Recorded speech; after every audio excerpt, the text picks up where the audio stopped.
1, 4, 5. Now you can see how some of these tritypes we've kind of understood for a while in terms of the antipodes and the Hornevian triads and the harmonics, but these other tritypes are just as powerful.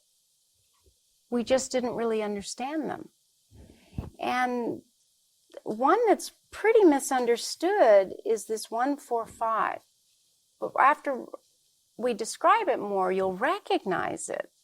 But it's a very opinionated type. You have the 1 that's focused on the shoulds, the 4 that's focused on their perception of things, especially the emotional truth involved, and the 5 that's gathering the facts and data from an intellectual kind of knowledge-based perspective. And the 4 is doing that from emotions as well as trying to find out what's correct so they can be in the know.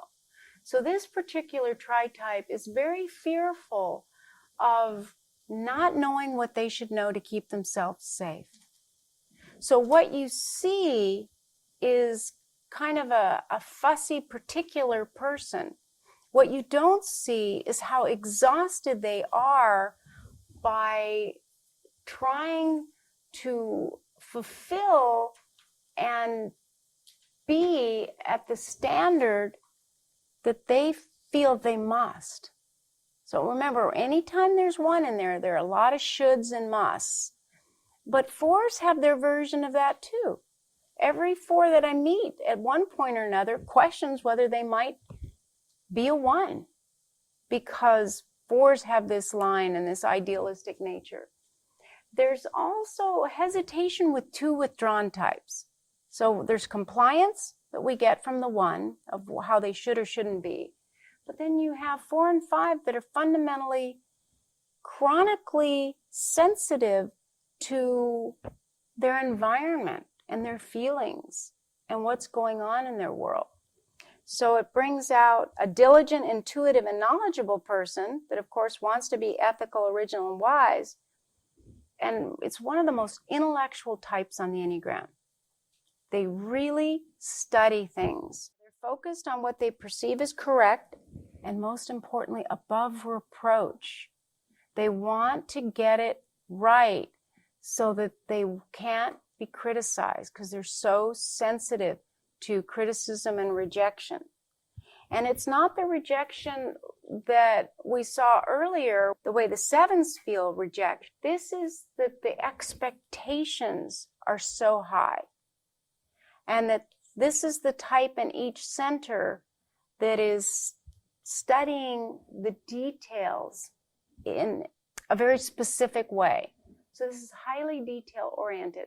So what comes of that is someone that feels stress and pressure together. And the search is for truth. They want to know the rules. It makes a great investigator, again, like some of the other types. But the 4s come into the picture. There is emotion. Do you love something or hate it? And there's ambivalence. There's a real ambivalence to this tritype.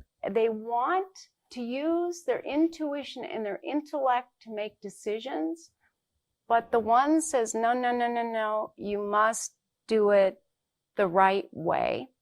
So that forces this particular individual to gather, try to understand. And what they lose is their spontaneity, because they're overly focused on the information and the way they should be. They're research-oriented, and I don't mean necessarily as scientists, but they'll go and try and find the information so they can come across as knowledgeable. What is really upsetting to them is if they're caught off guard and there's a discussion and they don't have an understanding of the material. So think of the pressure they would put on themselves. They would have to know from their own experience, they would have to study many different approaches to any given subject. And how can you know that much about anything and everything?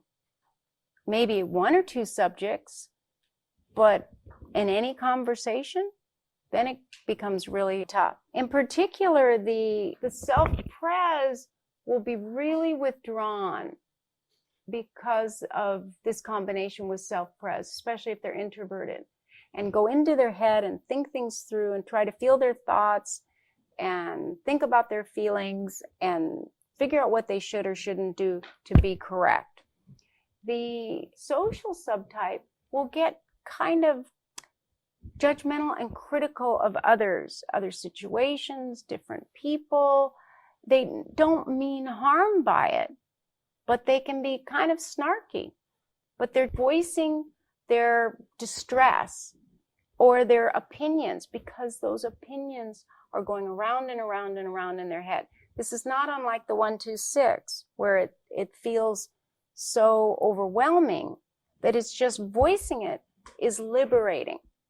Now, what happens when they voice it? They get into trouble. And the one in their Tritype then scolds them. So they can be scolding of themselves and others.